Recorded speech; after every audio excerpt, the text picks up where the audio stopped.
Pero no solo eso, sino que el feedlot es una idea que se desarrolló en el Uruguay, se propuso en el Uruguay. El fundador de la Asociación Rural propuso la idea de lo que él llamaba la ganadería agronómica, y eso fue propuesto a fines del siglo XIX. Es decir, como que la idea era que los animales no se podían criar a pasto, habría que criarlos con el producto de la agricultura, y eso le llamaba la ganadería agronómica.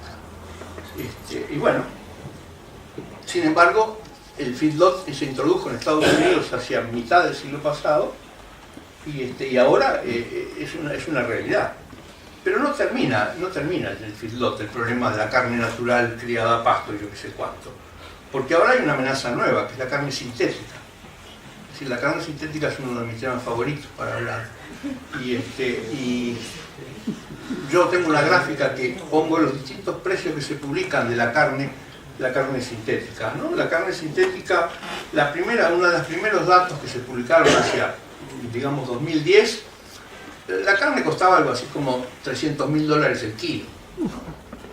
Pero luego, en distintas publicaciones a lo largo de los años, esos precios empezaron a bajar. Entonces yo hice simplemente, yo soy un fanático de los modelos matemáticos, hice simplemente el siguiente modelo matemático.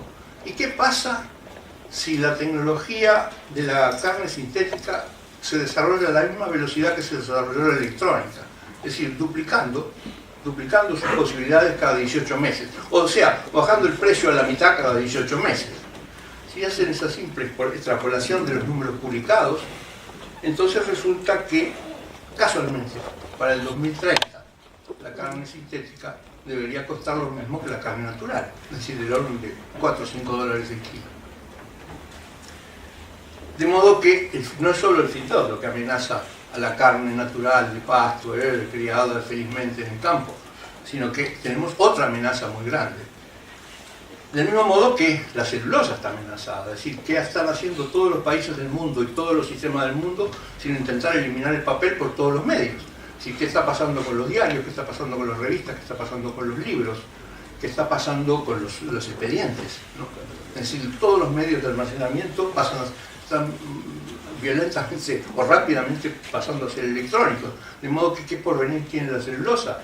¿10 años? ¿15 años?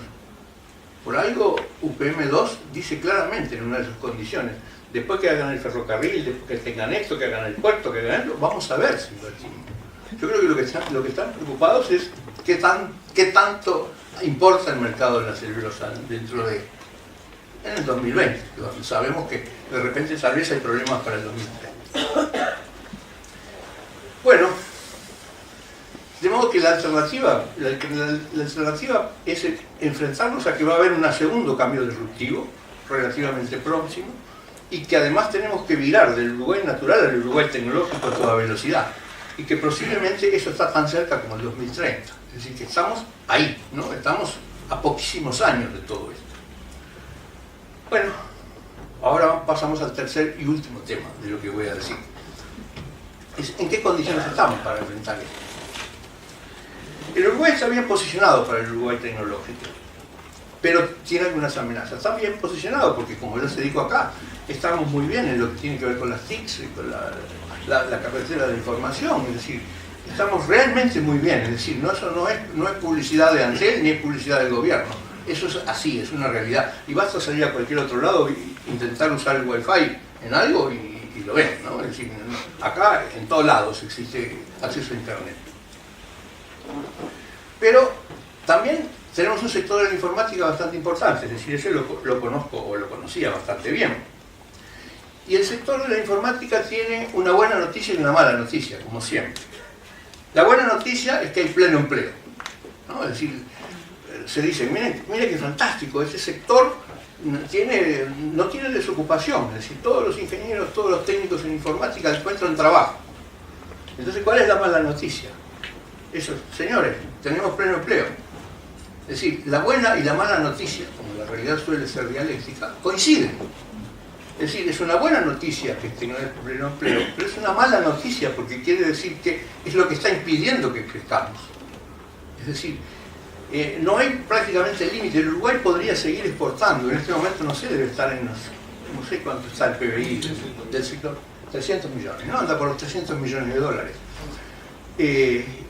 Pero si pudiéramos duplicar la cantidad de técnicos, podríamos estar en 600 millones de dólares. El problema es que habría que duplicar la cantidad de técnicos en el tema. Y entonces acá nos encontramos directa y claramente con el obstáculo. ¿Qué es lo que impide duplicar el número de técnicos? Son muchas cosas, pero básicamente la educación. Entonces, ¿qué necesitaríamos? ¿Cómo necesitaríamos producir esos técnicos? El problema está en que en este momento estamos cumpliendo 18 años de inmovilidad en el sistema educativo. Es decir, estoy contando los años de inmovilidad a partir de la última movilidad, que fue la reforma de Rama, el intento de la reforma de Rama.